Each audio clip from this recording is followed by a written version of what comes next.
In this video, I will share with you the psychological reasons why you're not able to achieve the goals that you set to achieve, or the reason why you are not able to succeed. And that could be establishing your own business or working on a certain goal. Welcome to my channel. I'm Renuka, and this is a safe place where we talk all about relationship, mental health, well-being, and leveling up, especially if you're a woman. So in today's topic, I'm going to explore some psychological points which keeps us from achieving the things that we want to achieve in life. And no matter how much our intention is there to achieve those goals, something is stopping us. And this is very psychological. It happens subconsciously. You are almost unaware of that is happening with you at any given time, but it's really happening with you. So without wasting any more time, let's get into it.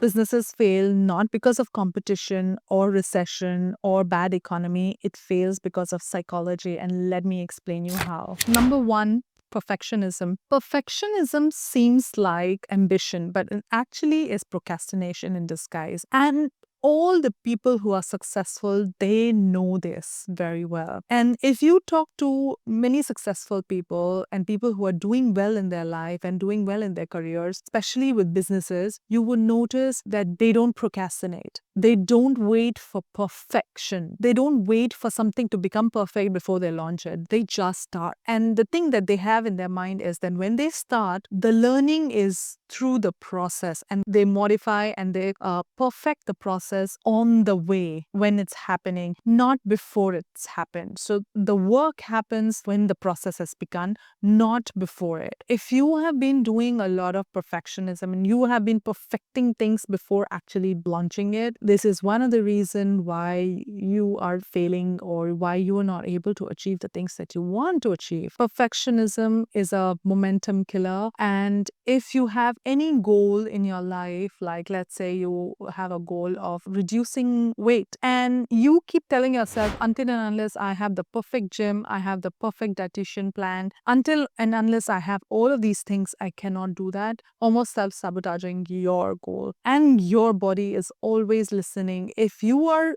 setting something and you're desiring something and you're not able to achieve those things because of your own mindset and because of the obstacles that you're creating in your mindset, your body is listening, and then it creates a lot of mistrust that this person is not going to do anything. And once that narrative is stuck in your brain, it will take a lot of therapy to get rid of that conditioning. Instagram was not the way it is when it began. It was very messy when it started. And over the period of time, they made changes, they adapted to people's requirement. And that's how what you see today, that's the version that you get after a lot of corrections and a lot of modification. If they would have thought that we want to make this perfect and then only launch it, it could have never launched. So just if you want to set goals and achieve them, you have to get rid of perfectionism. Number two, mistaking rest with energy leaking activities. And some of these activities are doom scrolling, watching Netflix. When you're watching something, you are constantly getting engaged in that media. And the way these videos, and especially the short form videos, the way they are created is to create certain kind of emotion in yourself. You may not really know what is happening, but actually you are getting mental fatigue by changing your mood instantly by a swipe of a button. Like the swipe, another video comes at, maybe this video is a sad video, makes you feel sad.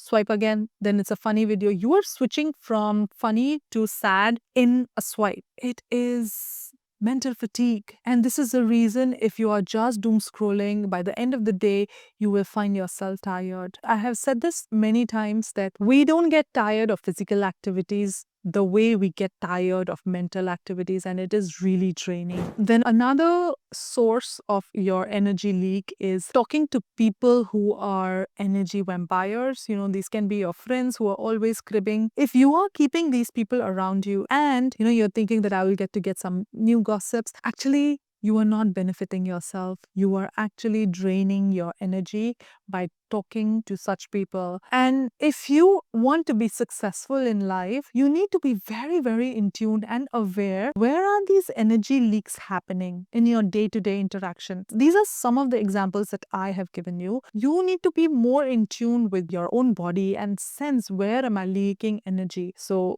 doom scrolling, wasting time in front of TV, then talking to such people, transitioning from one task to another is also an energy leaker. Your nervous system needs rest. It is your nervous system that makes you perform actions and do activities. So if your nervous system is always on edge, always alert mode, it is getting tired. Sleep, resting, being in the nature, being quiet for some time are the things that actually nourish your nervous system, is actually what it needs to really rest. Number 3, being a people pleaser. It is so crucial for you. If you want to be successful, you have to give up on being a people pleaser, because successful people know that they cannot make everybody happy, and they are not made for the masses. They are made for people who like them, and they don't expect everybody to have the similar kind of reaction. And you will notice that, most of the time, people who are always like create polarity. There will be people who don't like them. There will be people who like them. If you are a people pleaser, very high chances that you will have jealous people in your group, in your circle, and you are actually entertaining them. You are actually tolerating them in your lives. Even though you don't like them, but you're still tolerating them. You're still keeping them in your life, and you're still meeting them and talking to them just to be polite. And this just to be polite is just an excuse. It's a disguise of people pleasing. You can still be polite and you can still know what you want in life. If you cannot cut off these negative people who are jealous of your success, people who don't like you, they don't feel happy with your success, and you're keeping them around you, then you're wondering why you're not able to achieve the goals that you set for. This is the reason. And they will not want you to be successful. They will not want you to achieve the things that you want to achieve in your life, because they don't want to do it for themselves. And so they don't want you to also do it. It is very rightly said that you are an average of 5 people around you. And in today's world, if you cannot find motivating people around you online, you always have a choice of listening to motivating people. But that choice is with you. But then are you choosing sensory pleasure? Are you choosing that dopamine hit, the kick that you get from watching these reels? Are you listening to podcasts motivating people? They're sharing about what they have achieved in their life. How did they achieve? Are you listening to that? And you will get an answer. Number 4, you're looking at money the wrong way.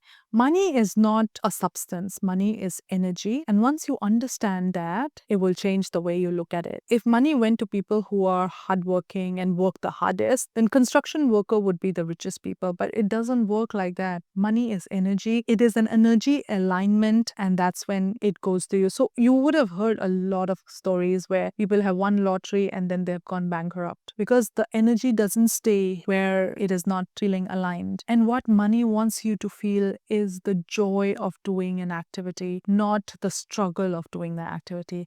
I mean, there are people who have worked really hard. You see, the difference in energy is when you're working hard because you have to work hard, and versus a person who is working hard because he enjoys it. It gets him in the flow state where he cannot think of anything else. It's just so enjoyable for that person. Money comes to that person. And that's when we say that you don't have to chase money or wealth. You just have to chase what you really want and what you really enjoy doing. And the money and the wealth will just follow. Finally, not investing in yourself. Investing in yourself is the number one thing I would say if you want to achieve anything. Because when you invest in yourself, you are fully trusting yourself. You are believing that you are the one who's going to create magic. And if you're not believing that, that means you are still in a state where you think that somebody else will come in your life and he will or she will do the magic for you. But it doesn't work like that. You are fully capable of creating whatever you want to create, whatever goals that you want to achieve. And this is getting aligned. Investing in yourself can look like eating healthier food, because this is investing in yourself. I want to nourish my body with the best. The best doesn't have to be the most expensive thing. The best needs to be clean food, not GMO food. Best needs to be fresh, cooked food, not the one refrigerated for many, many months and then you're eating it. It's almost dead in nutrition. How much are you investing in yourself? How much are you taking care of yourself? If you are spending money on entertainment and you're not able to spend money on your own food, in nourishing yourself, you know how much you're investing in yourself. If you are scared to spend money in your therapy, in healing yourself, in learning a new skill, or getting that degree if you wanted, you are not investing in yourself. And let me tell you, you are the only tool that you can use to achieve anything that you want in life. Reason why you are not able to trust yourself is perhaps maybe because it has happened many times that you set your mind on doing something and then it didn't happen, and then you now believe that I'm not the one who's going to create that magic for myself. There has to be somebody else who is going to do. And secondly, living in a scarcity mindset where you always constantly fearing that if I lose this money, I will never get it. I need to store this money. The universe works in laws, and one of the law is that energy flows, and you have to allow the energy flows. And money is also energy. You have to allow itself to flow. The question is, where are you allowing itself to flow? Is it flowing in the direction that you want your life to go, or you are letting it flow in other people's direction? When you invest in yourself, you're making that energy flow in your own direction. You're making things happen for yourself, and that changes the whole story. Understand that learning is not just when you were a child and you were trying to finish one grade after another. Learning is a whole lifetime process. You're constantly learning, and you can always learn things. And learning should come from a place where you are doing something for yourself, not from a place where you have to do something. I hope that this video is helpful in motivating you to achieve your goals and give you a little bit of psychological perspective of how you are sometimes holding back your own success, and you'd be able to think about these points. If you need personal coaching, my details are there in the description box below. I'm available for therapy, I'm available for counseling sessions and coaching. Do not hesitate to reach out. Thank you so much for watching this video. If you like this video, don't forget to click on the bell icon so that you get all the notification, and I will see you next time in my next video. Until then, bye-bye.